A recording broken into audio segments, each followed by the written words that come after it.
تو میں یہ عرض کر رہا تھا میرے بھائی، اللہ کے احکام کو ہم لوگ فالو اس لیے نہیں کرتے کہ اس پہ جو سزا ملنے والی ہے وہ نظر نہیں آ رہی۔ رسول اللہ صلی اللہ علیہ وسلم نے ارشاد فرمایا، رب کاسیات عاریات، بہت سی عورتیں، صنفان لم ارہما، آپ صلی اللہ علیہ وسلم نے فرمایا دو قسم کی مخلوق ایسی ہے جو میں نے نہیں دیکھی۔ کیا مطلب؟ وہ میرے زمانے میں نہیں پائی جاتی، وہ بعد میں آئیں گے، اور یہ اشارہ اس سے مل رہا ہے کہ وہ قومیں مسلمانوں میں پیدا ہونے والی ہیں۔ فرمائے ایک ظالم حکمران جو عوام پہ ظلم کریں گے، ہر وقت کوڑا لٹکا رہے گا ان کا۔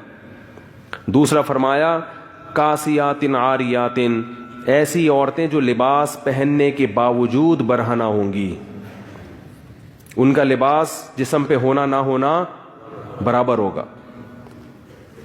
فرمایا رؤوسہن، ان کے سر ایسے ہوں گے کاسنمۃ البخت، جیسے اونٹ کے کوہان ہوتے ہیں، ایسے فیشن کیے ہوئے ہوں گے کہ بالوں کو اوپر سے اٹھا کے رکھا ہوا ہو۔ تو علماء نے لکھا ہے کہ ایسا چست لباس پہننا جس سے جسم کے اعضاء جھلکتے ہوں، یا ایسا باریک لباس پہننا جس سے جسم کی کھال نظر آتی ہو، اس سے یہ مطلب ہے کہ لباس کے باوجود کیا ہوں گی؟ برہنہ۔ اور آپ صلی اللہ علیہ وسلم نے فرمایا ایسے ظالم حکمران اور ایسی عورتیں لا یجدن ریح الجنہ وان ریحها لیوجد من مسیرۃ کذا وکذا، یہ جنت کی خوشبو بھی نہیں پائیں گی، حالانکہ جنت کی خوشبو تو اتنے سال کی مسافت سے محسوس ہونا شروع ہو جائے گی، اتنا دور رکھے گا، چاہے یہ نماز پڑھیں، چاہے حج کریں، چاہے زکوٰۃ دیں، لیکن آپ صلی اللہ علیہ وسلم کی حدیث کے مطابق یہ جنت میں نہیں جا سکتی۔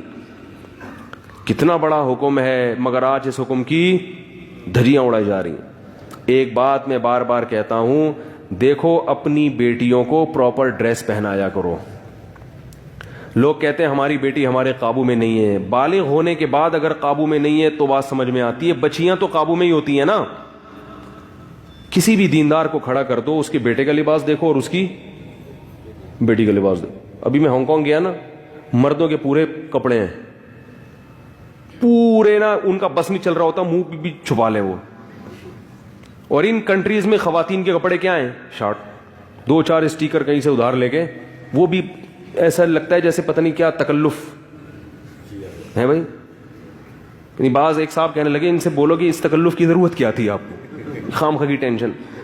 مرد پورے، اور عورتوں کا وہی کلچر کہاں آ رہا ہے ہمارے معاشرے میں، اور کیسے آ رہا ہے؟ والدین اپنی بچیوں کے لیے ایسے کپڑے لے کر آ رہے ہیں، ابھی تو بچی ہے بھائی، اگر وہ ابھی بچی ہے تو وہ بھی تو بچہ ہے، اس کو بھی چڈی پہناؤ، بنیان پہنا کے باہر نکال دو اس کو، بیٹے کو، اپنے بیٹے کو چڈی بنیان نہیں، بیٹے کو پراپر ڈریس پہنائیں گے پورا۔ بیٹی کو کیا کریں گے؟ آدھی پنڈلیوں کی فراکیں، سلیو لیس فراکیں ان کو پہنائیں گے، آدھی پنڈلیوں کی شلواریں اور سلیو لیس ان کو فراکیں پہنائیں گے۔